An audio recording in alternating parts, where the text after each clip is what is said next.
drove by multiple times revving his engine. He finally came back around.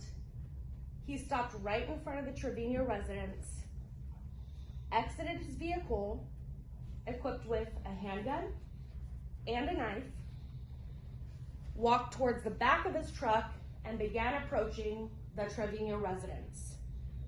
You're gonna hear evidence that Israel III, Izzy, and his father, the deceased, Junior, got up from where they were seated in the garage and began to walk towards the defendant, saying, "Hey man, just get out of here. Get out of here, go away, we don't know what your problem is." And you're gonna hear evidence that those two, father and son, Junior and the third, walked towards the defendant just to ask him to leave. There may have been some cuss words exchanged, at which point the defendant pulled out a firearm, pointed it at Junior. Junior rushed the defendant, at which point he was fatally shot. He was fatally shot and began to fall forward. At that point, the third, in defense of his father, then rushed the defendant to try and get the firearm out of his hand. And he was shot twice in the stomach, twice in the pelvis, and there was a graze wound from a bullet to his eye as well. You're gonna hear testimony from Uncle or Cousin Vince that he heard these gunshots and he ran out to the street to help his family. When he ran out to the street, he observed Israel Trevino III, Izzy, on top of the defendant, fighting the defendant. And you're gonna hear from Izzy that he was even punching the defendant on the ground. The evidence is going to show that the victims in this case were the aggressors. That the defendant did park his truck in front of the house. The statement from the witnesses that you just heard from the prosecutor, Israel Sr. is the grandfather, he's late 70s. You hear from his brother, Vincente. You will hear from Izzy, the person who was wounded. And their stories are different. The father, who lives at the house, the grandfather, will say that the defendant drove his car by the house a number of times, revving his engine. I believe the evidence is going to show that this story was made up to justify what they did to the defendant here. The truck is parked in front of the house. The defendant gets out of his truck, walks to the back of the truck, and these people are yelling at him, "Get the out of here. Get the out of here."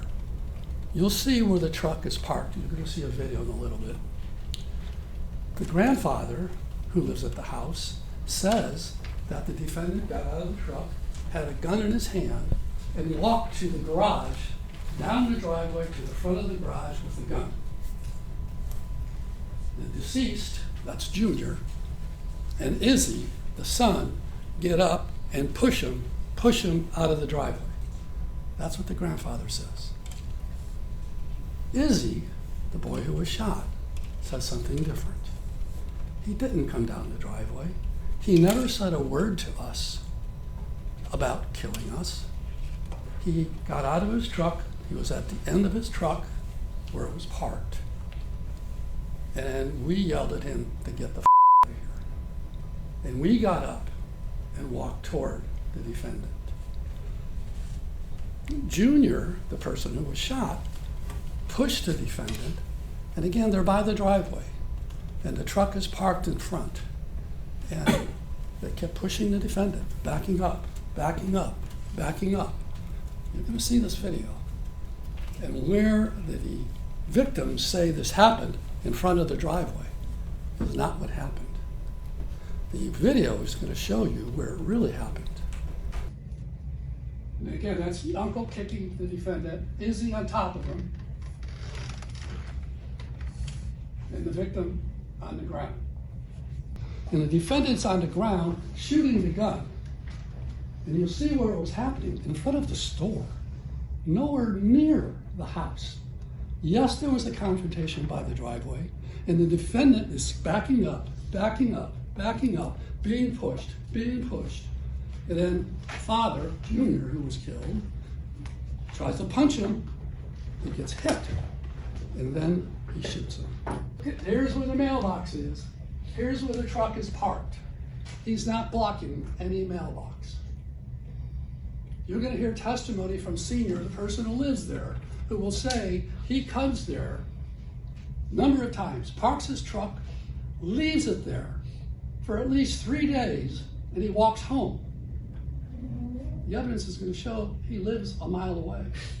There's no way that he parks his truck in front of that house for 3 days and leaves it there and walks home. These stories are being made up. The evidence will show that.